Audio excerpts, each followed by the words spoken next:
ಇನ್ನು ವಿಪಕ್ಷ ನಾಯಕ ಸ್ಥಾನ ಉಳಿಸಿಕೊಳ್ಳೋದಕ್ಕೆ ಆರ್ ಅಶೋಕ್ ಕಸರತ್ತನ್ನು ನಡೆಸ್ತಾ ಇದ್ದಾರೆ. ಆರ್ ಅಶೋಕ್ ಬಿಡದಿ ಹೋರಾಟದ ಹಿಂದಿರುವಂತಹ ಮರ್ಮ ಆದರೂ ಏನಿರಬಹುದು? ವಿಪಕ್ಷ ನಾಯಕ ಸ್ಥಾನವನ್ನು ಉಳಿಸಿಕೊಳ್ಳೋದಕ್ಕೆ ಆರ್ ಅಶೋಕ್ ಕಸರತ್ತು ನಡೆಸ್ತಾ ಇದ್ದಾರೆ. ಆರ್ ಅಶೋಕ್ ಬಿಡದಿ ಹೋರಾಟದ ಹಿಂದಿರುವಂತಹ ಮರ್ಮ ಏನು?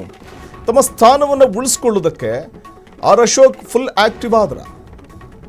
ಎಷ್ಟು ದಿನ ಒಂದು ಕಡೆ ಕ್ರಾಸ್ ವೋಟ್ ವಿಚಾರ ಭಾರಿ ಸದ್ದು ಮಾಡಿದಾಗ ರಾಜ್ಯ ನಾಯಕರ ಮೇಲೆ ಹೈಕಮಾಂಡ್ ಗರಂ ಆಗಿತ್ತು. ಹೈಕಮಾಂಡ್ ಕ್ಲಾಸ್ ಬೆನ್ನಲ್ಲೇ ಬಿಡದಿ ಹೋರಾಟಕ್ಕೆ ಬಿಜೆಪಿ ಸಜ್ಜುಗೊಳ್ತಾ ಇದೆ.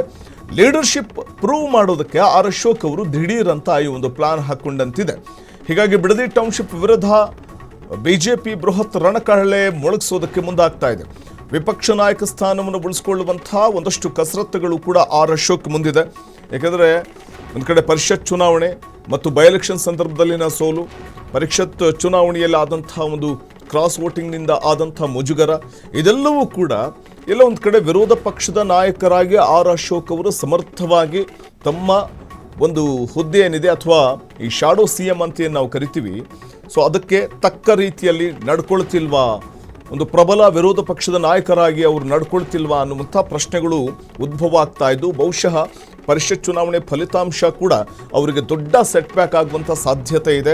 ಹಾಗಾಗಿ ಆರ್ ಅಶೋಕ್ ಅವರನ್ನ ಮತ್ತೆ ರಾಜ್ಯಾಧ್ಯಕ್ಷ ಸ್ಥಾನದಲ್ಲಿರುವಂಥ ವಿಜೇಂದ್ರವರನ್ನ ಬದಲಿಸಬೇಕು ಅನ್ನುವಂಥ ಕೂಗು ರಾಜ್ಯ ಬಿಜೆಪಿ ನಾಯಕರಲ್ಲಿ, ಹಲವು ನಾಯಕರಲ್ಲಿ ಕೇಳಿ ಬರ್ತಾ ಇರುವಂಥ ಸಂದರ್ಭದಲ್ಲೇ ಹೈಕಮಾಂಡ್ ಎಲ್ಲ ಒಂದು ಕಡೆ ವಿರೋಧ ಪಕ್ಷದ ನಾಯಕ ಸ್ಥಾನದಿಂದ ಆರ್ ಅಶೋಕ್ ಅವರನ್ನ ಬದಲಾವಣೆ ಮಾಡುವಂಥ ಸಾಧ್ಯತೆಗಳಿದೆ ಅಂತ ಹೇಳಲಾಗ್ತಾ ಇದೆ. ಹಾಗಾಗಿ ತಮ್ಮ ಸ್ಥಾನಕ್ಕೂ ಕೂಡ ಕುತ್ತು ಬರ್ತಾ ಇದೆ ಅನ್ನುವಂಥದ್ದನ್ನು ಮನಗಂಡಂಥ ಆರ್ ಅಶೋಕ್ ಅವರು ಫುಲ್ ಆಕ್ಟಿವ್ ಆಗಿರುವಂತೆ ಕಾಣಿಸ್ತಾ ಇದೆ. ವರಿಷ್ಠರನ್ನ ಭೇಟಿಯಾಗಿದ್ದ ಆರ್ ಅಶೋಕ್ ಮತ್ತು BY ವಿಜೇಂದ್ರ ಅವರಿಗೆ ಸರಿಯಾಗಿ ಕ್ಲಾಸ್ ತೆಗೆದುಕೊಂಡಿದ್ದಾರೆ ರಾಷ್ಟ್ರೀಯ ಅಧ್ಯಕ್ಷ ನಿತಿನ್ ನಬೀನ್ ಅವರು. ಸೊ ಹಾಗಾಗಿ ಒಂದು ಕಡೆ ವಿಜೇಂದ್ರ ನೇರವಾಗಿ ದೆಹಲಿಯಿಂದ ಧರ್ಮಸ್ಥಳಕ್ಕೆ ತೆರಳಿದ್ರೆ, ಮತ್ತೊಂದು ಕಡೆ ದೆಹಲಿಯಿಂದ ನೇರವಾಗಿ ಬೆಂಗಳೂರಿಗೆ ಬಂದಂಥ ಆರ್ ಅಶೋಕ್ ಅವರು ಬಿಡದಿಯ ಟೌನ್ಶಿಪ್ ಯೋಜನೆ ವಿಚಾರದಲ್ಲಿ ಈಗಾಗಲೇ ರೈತರ ಪರವಾಗಿ ನಿಲ್ಲುವುದಕ್ಕೆ ನಿರ್ಧಾರವನ್ನು ಮಾಡಿರುವಂಥದ್ದು.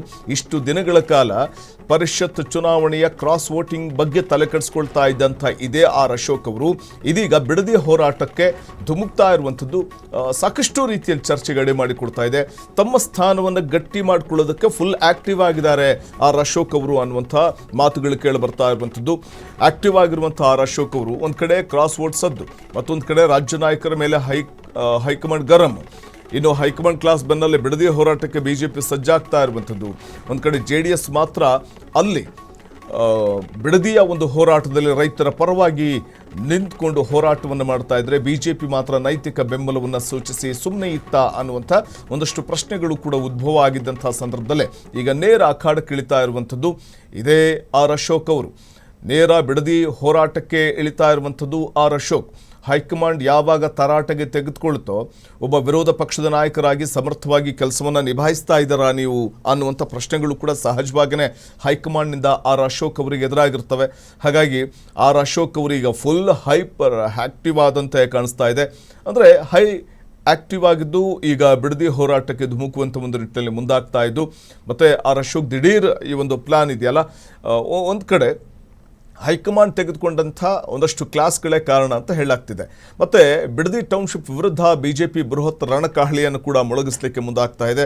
ವಿಪಕ್ಷ JDS ಜೊತೆ ಇದೀಗ ತಾನೂ ಕೂಡ ಅಖಾಡಕ್ಕೆ ಇಳಿತಾ ಇರುವಂಥದ್ದು. ಬಿಡದಿ ಟೌನ್ಶಿಪ್ ಯೋಜನೆಯ ವಿರುದ್ಧದ ತಮ್ಮ ಹೋರಾಟಕ್ಕೆ ಇದೀಗ ಧುಮುಕ್ತಾ ಇರುವಂಥದ್ದು. ಅಂದರೆ ರೈತರ ಪರವಾದಂಥ ಒಂದು ಹೋರಾಟಕ್ಕೆ ತಾವು ಕೂಡ ಧುಮುಕ್ತಾ ಇರುವಂಥದ್ದು.